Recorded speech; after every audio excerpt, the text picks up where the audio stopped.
Welcome to the Committee on Education, being held jointly with the Committee on Labor and Technology. I apologize, our agendas had 1 o'clock, so we're starting with the joint agenda first, and then we'll proceed to the second agenda, which is education only. Let's see, we are in room 229. Today is Friday, February 6th. Yay for the weekend.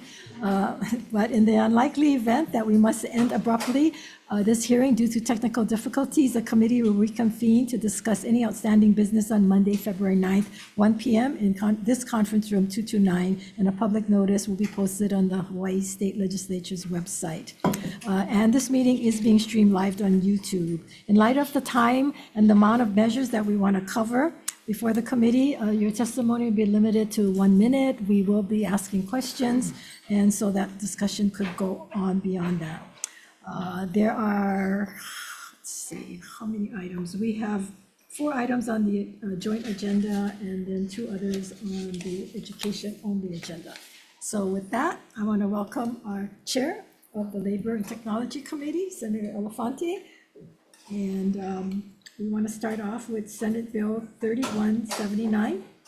This bill relates to the safety of educational workers, requires the Department of Education and public charter schools to take certain steps to report incidents of harassment and implement procedures of handling harassments of educational workers. I think we're all familiar with some of the harassment that's gone on in our schools, so this is really important measures. First person that we would like to call up would be the Department of Education.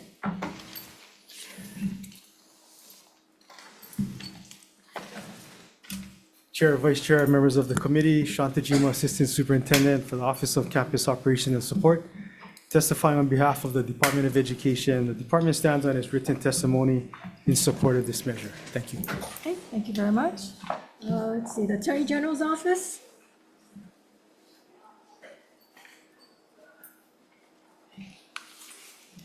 Good afternoon, Chairs Kim and Elefante, Vice Chair Kidani, and members, Ann Horiuchi from the Department of the Attorney General. As we stated in our testimony, a couple of clarifying amendments in a couple of sections. It's just to clarify that the bill is addressing harassment that is directed at the educational worker because of the worker's position as an educational worker. Also, regarding the provision about the DOE assisting educational workers with legal actions, we're suggesting an amendment to make sure that that's limited to actions to obtain temporary restraining orders. And then finally, our last note was that as written, the bill does not specify that the harassment must come from a source outside of the DOE or charter school. So if this is the legislature's intent, then we think that the bill should be amended to make that clarification. Okay, appreciate those recommendations. Let's see, we have Osatui for the HSTA. Thank you, welcome to have you here. Ed No for the public charter schools.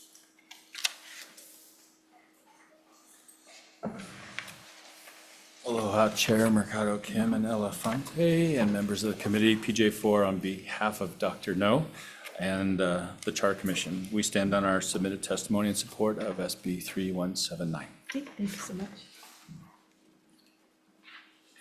Joy Bulasan, testifying for HGA. Good afternoon, chairs, vice chairs, and members of the committee. Joy Bulasan on behalf of HGA, standing on our written testimony available. Thank you. Tuli Tafai for UPW. To testify on behalf of UPW, standing in strong support of this measure. Okay, thank you. And then we have several others that have testified in support. Is there anyone here in this room that would like to testify that not have signed up? Anybody online? Nothing? Okay, with that, we're open for questions. Members, questions? Okay, I have a couple of questions. Maybe DOE. So the DOE has a policy for harassment already, right? For your employees. So we're developing a standard practice right now, and it's in draft form, and we're in consult and confer process. So the unions have been very responsive to us. So given the recent events, we're trying to expedite the process. So we'll have something formal coming out. Fortunately, with everything in the SB, are components that we already have, but we want to package it into a standard practice. Okay, but that policy is only for within DOE employees, correct? Correct. Okay, so this bill, then, we want to target outside. Again, to make it clear what the AG brought up, that whether or not this is for overall or just to target non-DOE employees coming onto the Correct. So campus. the SB addresses harassment by non-employees. Right, okay, so you folks are fine with that? Yeah. Amendments in there. Okay, and then what about as far as the investigation? It does say conduct a formal investigation. So we wouldn't do the same as a personnel investigation because it involves an outside party, but it would have the same components because we'd be asking for statements, we'd be doing interviews and doing an analysis to come up with a determination. Okay, so the intent is not to hire out a No. full-blown investigation? No, we can do that in-house. Okay, and then finally, the question on training. According to the bill, we say you may implement it provided that the training may be included in the annual safety training provided by the department for all employees. So is it your intent to embed it? We're looking at that right now. I think we want to have everything packaged first, and we want to be able to have the training ready to share with the employees on how to access it. We're looking at considering including in the opening of the school year packet, but we would be reviewing it on an annual Okay, basis. so if we change the word to may to shall, that way you embed it and not necessarily have to have the teachers come to a whole separate, another training class. Sorry, can you repeat that again? Yeah, instead of, because currently the bill says may be included, which means you could do it another way. You could have another whole 1 hour separately and force teachers to, or employees to come in and to do an extra training. And so in light of that, if it's embedded already, is, I think, preferable. But I hate to come back a couple of years now and people say, we're spending so much time on all these trainings and stuff, so. Yeah, thank you for recognizing the amount of trainings that we have. Well, training is good, but we also need them in the classroom. Yes, correct. Can we get back to you on that? Okay, well, yes. Elizabeth Higashi from the Department of Education. One of the things right now is we're evaluating existing trainings that our teachers are already going through that have de-escalation techniques being in there that maybe perhaps are targeting EA, security, and special education teachers. So we're evaluating a matrix of what is existing and then what are other opportunities for other employees, because what we don't want to do is repetition and minimize the impact of the training. So we're looking at what are different options that we can provide for employees. Well, good, yeah, I appreciate you doing that, so it becomes more efficient, and that's why we want to make sure that this training is embedded in what you folks are doing and not a whole separate other one. Correct. That's something that we definitely wanted to take into account, the impact to our employees, prioritizing instruction. Right, because hopefully this is not something that's going to happen on a regular basis, but when it does happen, we want to make sure that people know how to address it and so forth, right? Yes. Okay, good. Who does the training? You folks have people. So we have our safety office who's coming up with the training right now, and we're going to be prepared to, once the standard practice is approved by the unions and we agree on something, we're going to roll out the training from there, Okay. The training is for on and off campus? just on campus. So And what basically, about training that happened, harassment or threats that happen off campus? It's not on school property, but nearby on the way. so we wouldn't extend our jurisdiction off campus unless it was at a school event that was at another site. Yeah, it kind of, then the police would have to get it. Then the police would be the one you would contact. Yes. Chair, you have any questions? Sure. Senator Moore-Rossi. Yeah, just to go into the training, because I just met with some HSTA members, and they're saying that when you provide training, or when you say they have to go through training, they have to take it out of their own pocket for training. So is this, if you're requiring the training, are you folks paying for it and you're giving them time off? Or how are you going to be doing this training when you say you're going to train everybody? I'm just wanting to be sure that you're not putting another thing on teachers without giving them Yeah, that's- either time off or paying for the training. Correct. And that adds to Senator Kim's concern about the amount of training. So this would be part of their workday. Yeah, it'd be embedded in the whatever Yeah. trainings they have already, yeah. It would probably be at a faculty meeting or opening of the school year for everybody. Okay. Any other questions, members? No? Okay, thank you. Thank you. Okay, we'll move on to the next agenda item, Senate Bill 2872. This is relating to retired education employees, requires rehiring of teachers for retirees for teachers or administrators in shortage areas or in difficult to fill positions to be paid the entry-level salary for the teacher or administrator position as negotiated in the collective bargaining unit contract. We have first up on this is Department of Education, once again. Good afternoon, chairs, vice chairs, members of the committees. Tammy Chun, Department of Education. Department of Education supports this bill. There's things that need to be worked out from a collective bargaining point of view, however. Thank you. Thank you. Attorney General's Office.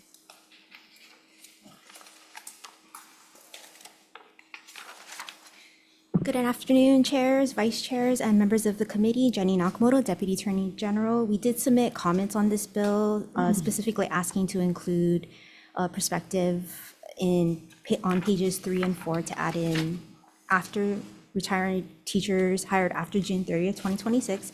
And we also asked to add in a section 3 where the act wouldn't affect the duties matured already. And ask. Can you expound on that? So section 3, we're seeking to include language that the act would not affect rights and duties that have matured already. So in other words, whatever they've accrued up until that time, we wouldn't be affecting those people. It's only those teachers who come back to work under this who have been retired already moving forward after June 30th. Okay, is there the 6 month or the 1 year? I believe this one is the 12-month. Okay, is the other bill, the other bill was 6 months. Is that right? The other bill. You probably don't know that. Yeah, okay, thank you. Thank you. I'm getting mixed up because so many different bills. Okay, Osa Tui from HSDA. Thank you. Calbert Young. Good afternoon, chairs, members.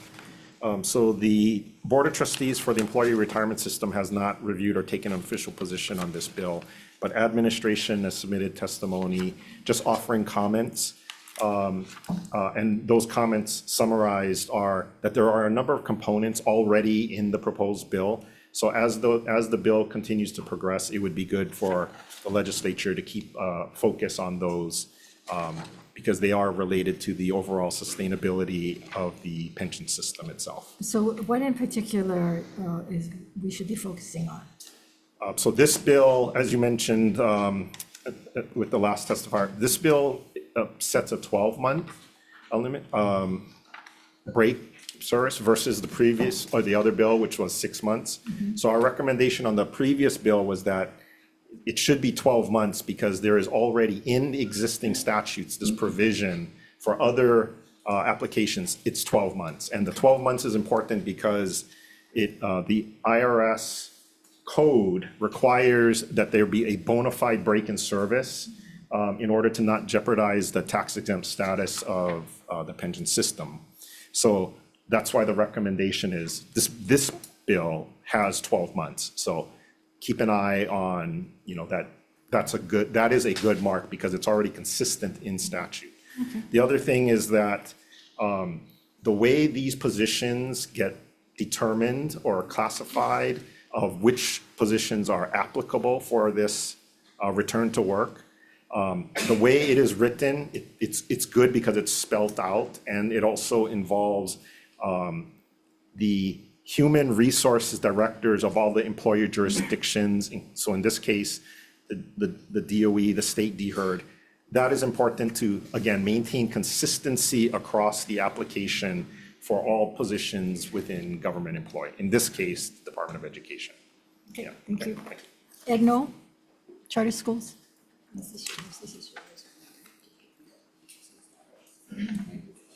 Aloha, Chair Mercado Kim and Chair Elefante, PJ4 on behalf of Dr. No. The commission stands on its submitted testimony in support of SB 2872 and is here to answer any questions. Thank you. Glenn Kagimita, is he here? Not here. Anyone else wishing to testify on this measure that didn't sign up? Okay, members, we are open for questions. Any questions from anyone? I think I had a couple.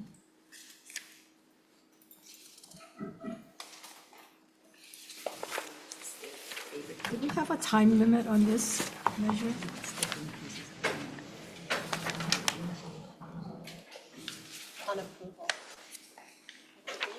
Okay, did we do 5 years, or was that the other bill? I'm getting mixed up.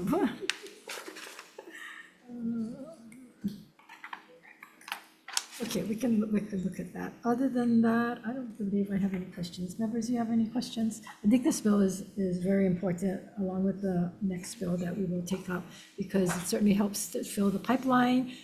We get teachers who've been teaching, have all the experience there, and so certainly it would be advantageous if these people want to come back and help us, at least temporarily, while we train and get our licensed teachers on board. Okay, with that, I'm going to switch over to our labor chair for the next two bills. Okay, thank you so much, Chair. Our next item on our agenda is Senate Bill 2391. This is relating to education pursuant to collective bargaining agreement negotiated for bargaining unit 5 and subject to the availability of funds, provides annual step increases for public school teachers who have completed 1 year satisfactory service and comply with specific requirements.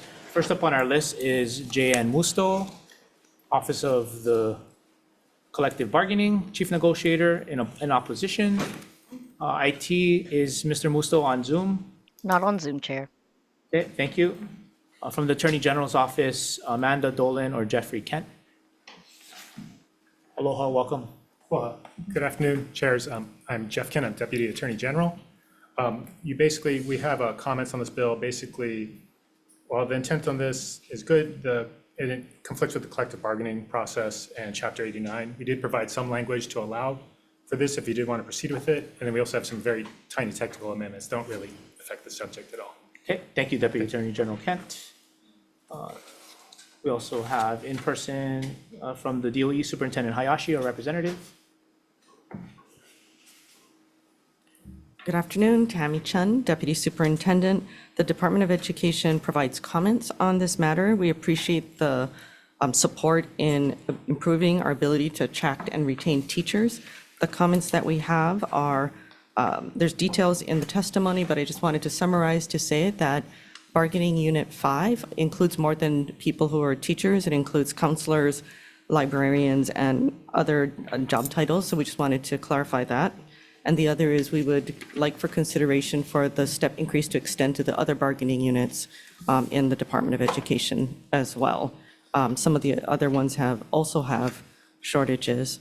And then finally, if this is passed, I'm requesting funding to cover the cost. Okay, thank you so much. We have Pe'ekia Kalakau Bard. Okay, thank you so much. Standing in support, Tuli Tafai from UPW. Tuli Tafai on behalf of UPW, standing on our testimony, providing comment. Okay, providing comments, thank you. Grace Brown. Okay, and TFA is Teach for America, right? Got it. Also Tui, HSTA. Aloha, welcome. Aloha, chairs, committee members, thank you so much for having us. I'm also Tui, president of HSTA. Nice to see you all again. With regards to testimony that said this violates collective bargaining, so forth and so on, I would like to strongly point out the fact that our collective bargaining agreement says the parties recognize that annual incremental step movements are a viable recruiting and retention tool. So the parties are the employer plus us, so not just us. Teachers who are not at the top of the salary schedule and who have effective evaluations shall move to the next highest step of the corresponding class at the beginning of each school year. Annual increment step movements are subject to funding. So that is already bargained language. So to say that this violates collective bargaining is ridiculous. I will also say that you folks asked for, and we had a study conducted on salaries, and the salary study basically said that, in jurisdictions where they have annual salary step movement, things are better. So we appreciate your consideration of this. Mahalo. Thank you. Deborah Bond Upson. IT, are they on, is this person on Zoom, Deborah? Not on Zoom, Chair. Okay, and then we have John Fitzpatrick on Zoom in support. Not present on Zoom, Chair. Okay, that completes our list of registered testifiers. I'll also note that there were 16 in support, 2 in opposition, and 3 comments. Any questions, members? Okay, if not, we'll move on to our last item on our agenda, which is Senate Bill 3282. This is relating to the Workforce Pell Grant Program. Establishes the statewide framework for the implementation of the federal Workforce Pell Grant Program to provide financial aid for certain short-term workforce education and training programs. First up on our list from the Attorney General's office, Candace Park, or in person. Welcome. Welcome. Thank you. Good afternoon, chairs, vice chairs, and members of the committees. Due to the involvement of University of Hawaii in this bill, we suggest indicating that it's a matter of statewide concern. Thank you. Thank you.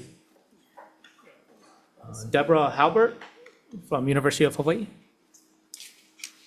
Or Deborah, is it Deborah? It's Deborah. My Oh, dad Deborah. spelled it wrong on my Okay. birth certificate. I'm sorry. Good morning or afternoon, chairs, vice chairs, members of the committee. Deborah Halbert, Vice President for Academic Strategy. The University of Hawaii stands on its testimony. Happy to answer any questions you may have. Thank you. Thank you, Deborah. We also have Sherry Minor, President of the Chamber of Commerce of Hawaii, in support. Aloha, chairs, vice chairs. Testifying on behalf of Chamber of Commerce Hawaii, we stand on our written testimony in support. Okay, in support, thank you. That completes our list of registered testifiers. A total of that was 3 in support, 0 in opposition, and 3 comments. Anyone else that wishes to testify in Senate Bill 3282? Okay, if not, oh, yes, oh, sorry, Director, I missed you. I had you down, but it didn't say. No, he was down. That's why. But he didn't have in person or Zoom. But go ahead, Director. Good afternoon, Chair Elefante, Chair Kim, Vice Chairs Lamusao, Kidan, and Kidani, and members of the committee. I'm Jeet Butai, Director of the Department of Labor and Industrial Relations. We stand on our submitted written testimony, offering comments. You have our testimony. And I just want to add that besides talking with NASWA, or the National State Workforce Agencies, and other states, we, along with UH, DOE, and Workforce Development Council, have been participating with the National Governors Association session on implementing the Workforce Pell Grant. Make sure that we navigate the changes and we ensure a successful implementation. So you have our continued commitment for that we will do what is necessary and proceed accordingly. Thank you. Okay, thank you, Director Butai. Anyone else on Senate Bill 3282? Okay, if not, members, questions? Yeah, Jane, can you come back up? Jane?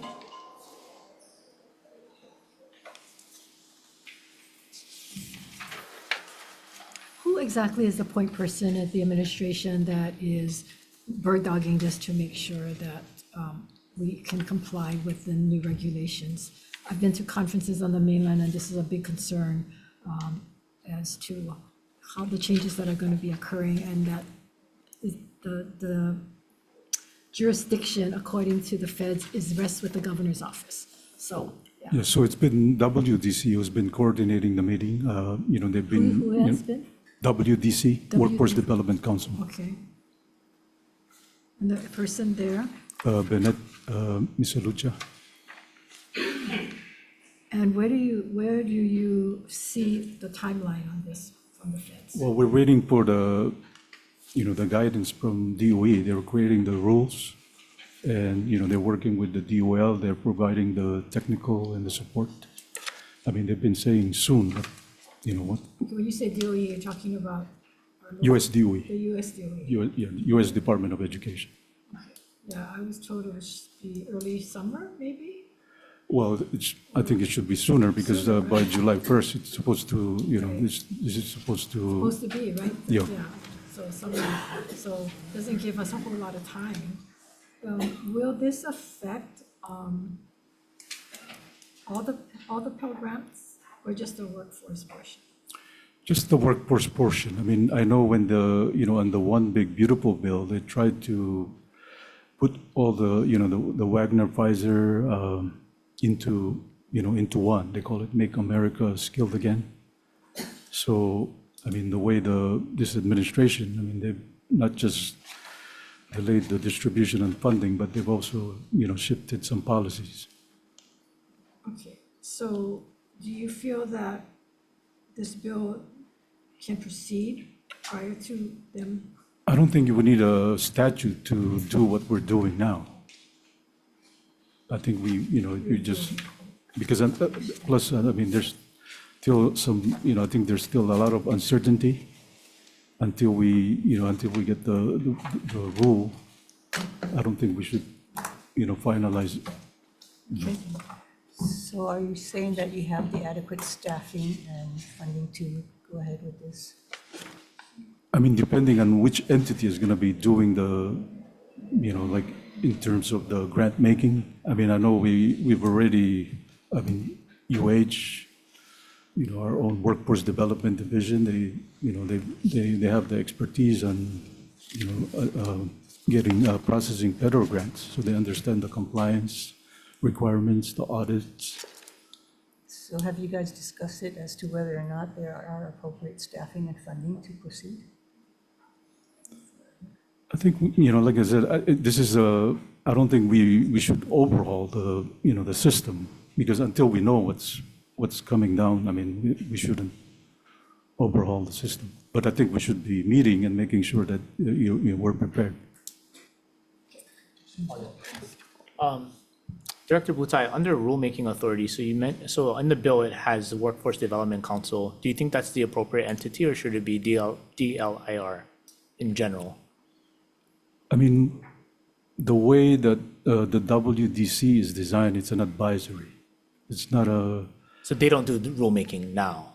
No, the rulemaking, when you're talking about, is the USDOE. They will be the one that's. Okay. Yeah, they're not doing the rulemaking. But you may adopt Chapter 91 as necessary to implement this. They can do rulemaking if you guys want them to, because at the end of the day. Do they do that now, though, is the question? If that's the policy, yeah, they can do the rulemaking. Okay.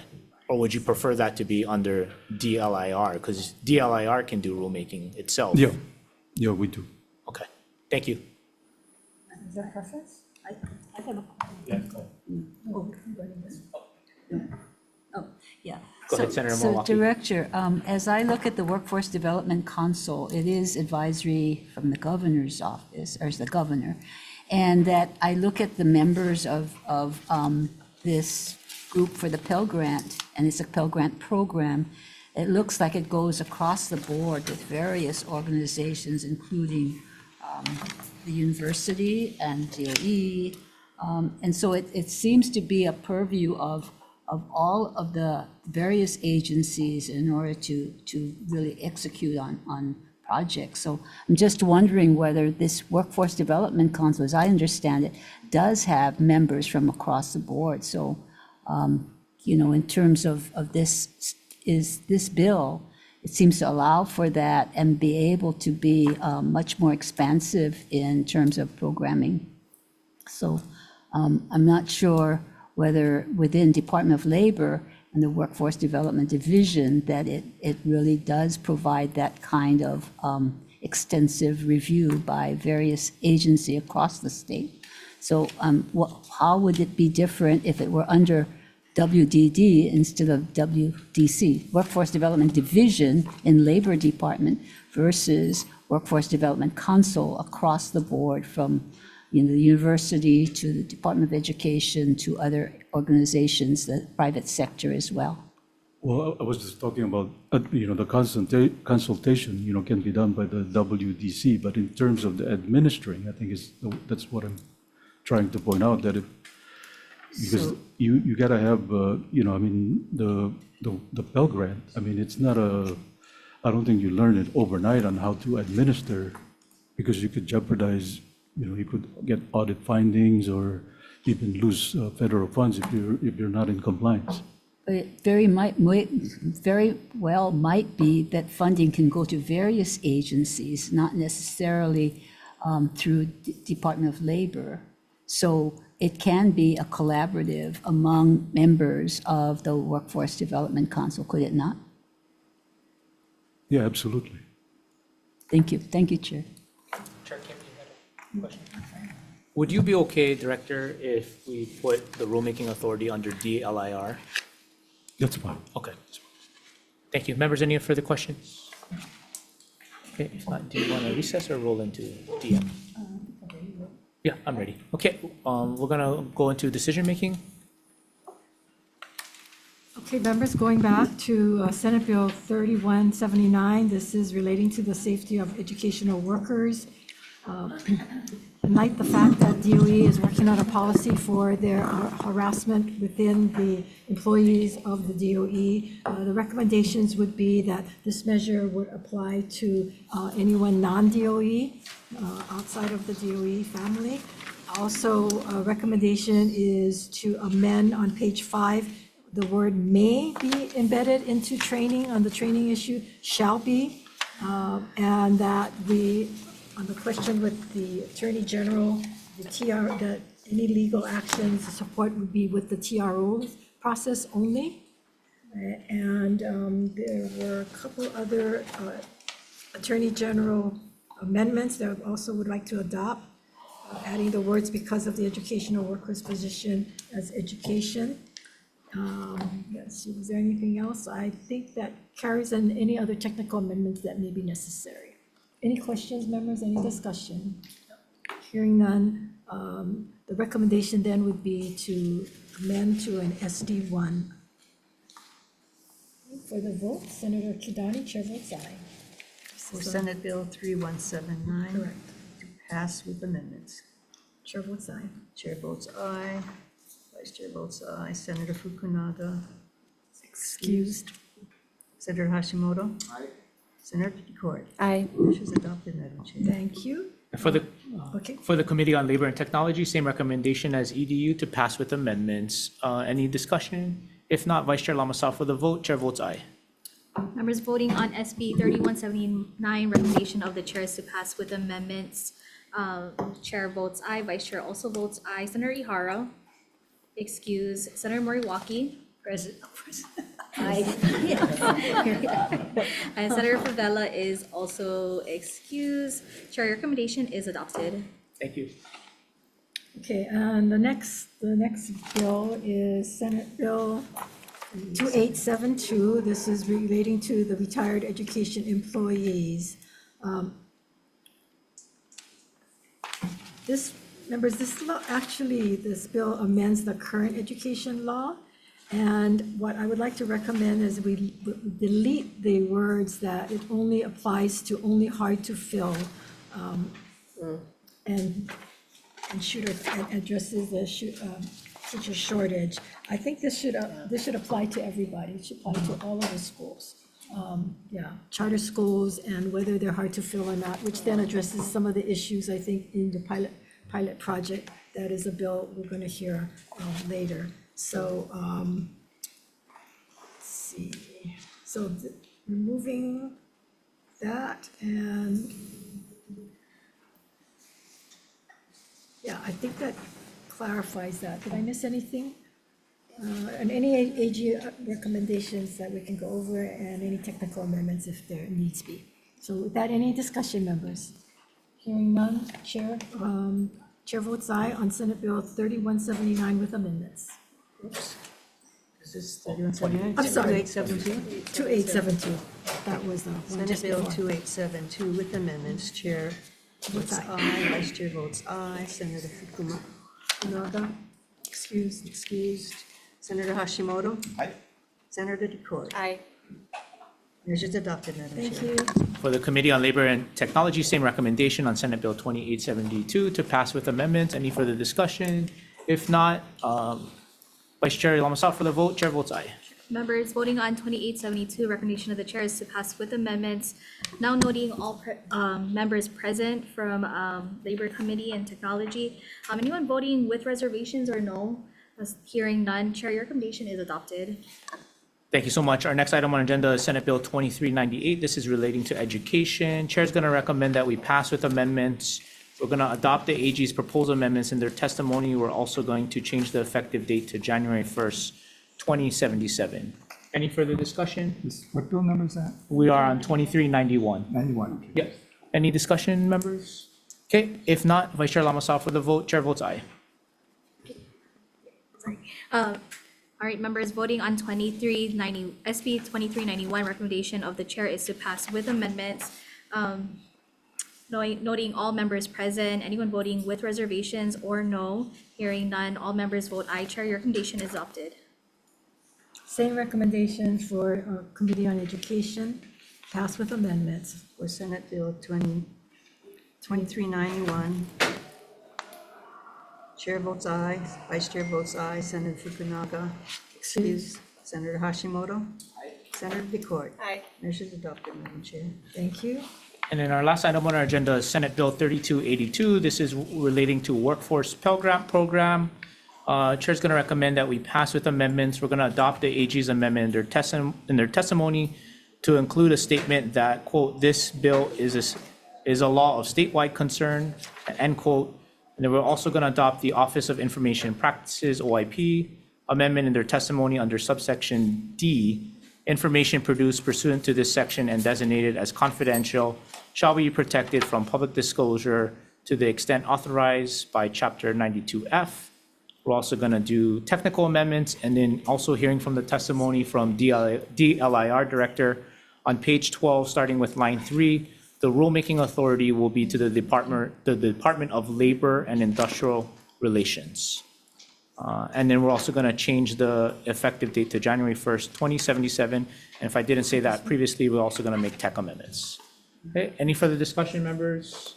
Okay, if not, for Committee of Labor and Technology, Vice Chair Lamasao for the vote. Chair votes aye. Voting on SB 3282, recommendation of the chair is to pass with amendments, noting all members present, anyone voting with reservations or no, hearing none, all members vote aye. Chair, your recommendation is adopted. Same recommendation for Senate Bill 3282 for Committee on Education, pass with amendments. Chair votes aye. Vice Chair votes aye, Senator Fukunaga excused, Senator Hashimoto. Aye. Senator Decord. Aye. Measure is adopted, Madam Chair.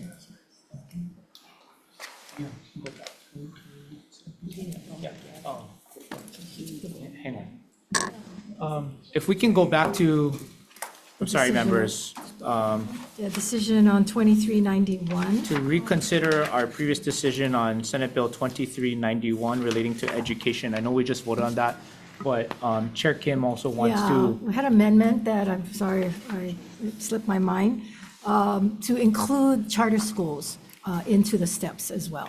I mean, they're also teachers and they should be included, and that was a amendment that somehow got overlooked in the whole process. So if we can go and amend that to also include that amendment. Members, is there any objections to including that amendment? And so do we need to take a revote on we it? have to, we probably should. Probably should, Yeah. okay. In abundance of caution, we'll Yes. take a revote. Go ahead. We have vote sheets, extra vote sheets. Okay. Thank Good you. catch, good catch. No, no. This is Senate Bill 2391. Yeah, but I didn't articulate. Well, we have to, wait, hold on. But we have the vote sheet, and the vote sheet does say amend with amendment, so I don't think we need to actually retake the whole vote, but we can verbally, there are no objections to the vote that was taken earlier to include the charter schools. So technically, since everyone voted for it, someone in the majority can move to, basically, in effect, move to reconsider, and then Right. now, and no objection to that, and so now we're voting on the bill. Right. So you can just use one sheet. Right. Okay. Which is what we So why don't we just Right, so that's do the- that technically orally here, if that's Yeah, okay? that's fine, And yeah. then I'll defer to Yeah. our veterans in the room. It's technically okay, right.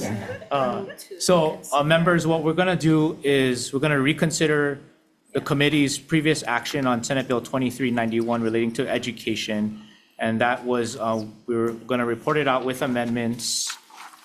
The amendments that were stated was we're going to adopt AG's proposed amendments in their testimony and change the effective date to January 1st, 2077. We're going to reconsider that. So is there a second to reconsider? Second. Okay, it's been moved and seconded. Any objections to the reconsideration? Okay, if not, hey, members, now we're back to the previous bill. So we're going to include the charter school in this amendment. So we're going to pass with amendments, adopt AG's proposed amendments in their testimony, and then also include charter schools as part of this bill. Any further discussion on that? Is that correct? Yes. Okay, with that, being that no further discussion, Vice Chair Lamasao, we have to take a vote? If I can, Yeah. We have to take a vote again? Yeah. Yeah. I think we don't have to, but. Yeah, we'll just take Should a, just do it, okay. Yeah. Okay, members voting on SB 2391 recommendation of the chairs to pass with amendments, noting all members present, anyone voting with reservations or no. Hearing none, Chair, all members vote aye, your recommendation is adopted. And same action for the Committee on Education for the Senate, that we are amending this bill to include the charter schools as well as the other amendments mentioned. And so with that, Chair votes aye. Members, if there's no objections to the amendments. Okay, thank you. Okay, thank you. We're adjourned. okay, hold on, Chair. I just wanted to make my note. I know I wasn't here.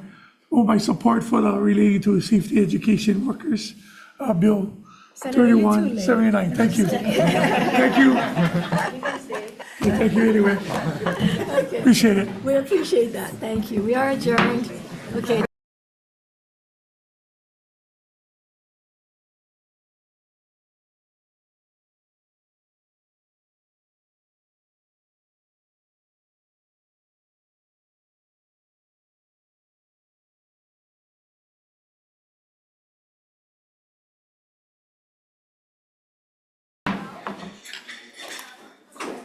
Okay, we'd like to call to order the Committee on Education for the Senate on our second agenda item. It is 1:44 PM. We are still in room 229, and it is still Friday, February 6th. First item on the agenda is Senate Bill 2836. We did pass out the first measure earlier in this meeting. If anyone wants to come and still testify, you can do so. I think the author of this measure is satisfied with the bill that we passed, so we could easily defer the measure. Yeah. So anyone wishing to testify, I'll make it simple instead of calling through the names. Okay. Okay, that takes us to the next item on the agenda, the last item on the agenda. Senate Bill 2181 increases the public school instructional hours beginning in 2027 to 2028 school year. First to testify, let's see. Okay, apologize. There it is. Okay, Attorney General's office. I'm sorry, that was the first, that was 2836, 2021. Keith Hayashi, DOE. And everybody looked like, what? The Attorney General, what? Chair, we're on 2181. 2181, what did I say? Second one. Second time, okay. Please go ahead. Thank Yeah, you. we're all kind of Friday. It's okay, it's Friday. I I'm on the know. same page. So, Chair Mercado, Kim, Vice Chair Kidani, and Senate Committee members, I'm Elizabeth Higashi from the Department of Education. We stand on our written testimony. Thank you. And that is in provide support or comments. in opposition? We provide comments, and the only concern we have is in regards to collective bargaining with regarding to the minutes. Okay, thank you. See, Osa Tui. In opposition. Chair, Vice Chair, members of the committee, yes. As mentioned, there are collective bargaining implications of this, where the bill basically says for students to go from a 6-hour day to a 6-hour 40-minute day every single day. So of course, the 40 minutes needs to be bargained. So, thank you. Okay, why don't you stay there, Yeah. because I don't believe, is there anyone else, no one else signed up to testify in person? So anyone else here wishing to testify on this measure? Yes, come on up. Are you, you're wearing the same shirt, so. Yeah, yes. Aloha. I'm Tiffany Edwards Hunt. I am a student activities coordinator at Kea'au Middle School. I just would like to express my opposition to this. I get the idea of having our students learn longer. I just know as a teacher and a parent how mentally exhausted they are after our existing day. I also know that I'm still trying to argue for hazard pay and higher pay, and then to be sitting in this meeting to be told, let's increase your hours, it just feels wrong. And I also would like you to consider the fact that many of our students are in sports and they need a little downtime, they need a little afternoon snack time, because my children do not get home until 6:30 or 7 o'clock, and we live 15 minutes from our school. I live in a very ideal environment considering some of my colleagues and other parents. We have children that don't get home until 7 o'clock, 8 o'clock, 9 o'clock at night, depending on their extracurricular activities. And for me, who is a big proponent of social and emotional learning, all of those things are very important, particularly in our rural areas. We need to keep our children busy. That's how they stay healthy. So I would like for you to just take a holistic perspective here. Do us right with the hazard pay, increase our pay, and then let's talk about increasing the instructional hours. Thank you so much, and aloha. Thank you, very well said. Anyone else wishing to testify on this measure? If not, members, we're open to questions. Senator DeCourt, did you have your hands up? Yes, thank you. Ose, thank you so much for being here. I do share the same concerns as you do as far as the time period of our kids staying a little longer, teachers having to put in a little bit more. So, yeah, I guess it's just a comment. So I just wanted to share that. Have you received some feedback from other teachers about this? Well, we're just not sure. So this asks to extend the students' day by 40 minutes, basically. Currently, what it is now is 1,080 hours per year, and those hours are bill to bill. So if they're having breakfast, lunch, recess, all of that is included in that. So, I mean, if you're gonna add 40 minutes and have more recess, because honestly, the kids have been like, we're gonna learn how to take a test all day long, right? And so sometimes more downtime. We've kind of reduced the amount of recess some of these kids have had, so if we're gonna increase those types of things that allow them to break down, but again, this is all something that we need to collectively bargain as well. But if you're gonna just say it's 40 more instructional minutes, that's problematic because teachers are already burnt out, right? And then like people don't wanna come into the profession, so let's make it worse. Just one follow-up, Chair. Thank you for mentioning that because schools have different bell schedules. So as example, Nanakuli High School, we only have one recess. And so when the school had made the transition, teachers were losing their voice. So it took some getting used to, but I do believe in your stand with it's going to pretty much burn out a lot of teachers and maybe overload the students. And actually, Senator, we saw on your side when Race to the Top happened and we increased the school day by 1 hour, and your side, the kids were not paying attention. They were like dead by the end of the day. And like, do we want to go back to that? No.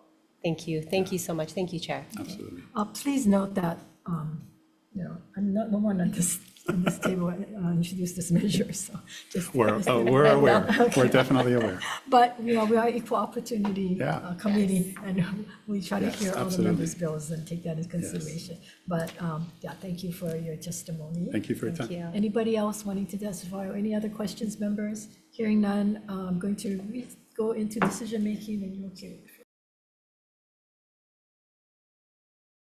This measure is to defer. This is Senate Bill 2836.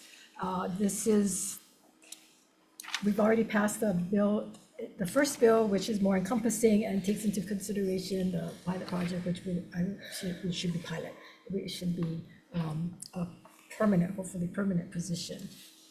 We can have our retirees come back and assist us. As for Senate Bill 2181, the recommendation also is to defer this measure indefinitely. Any discussion? Hearing none. We are adjourned. Make up for all the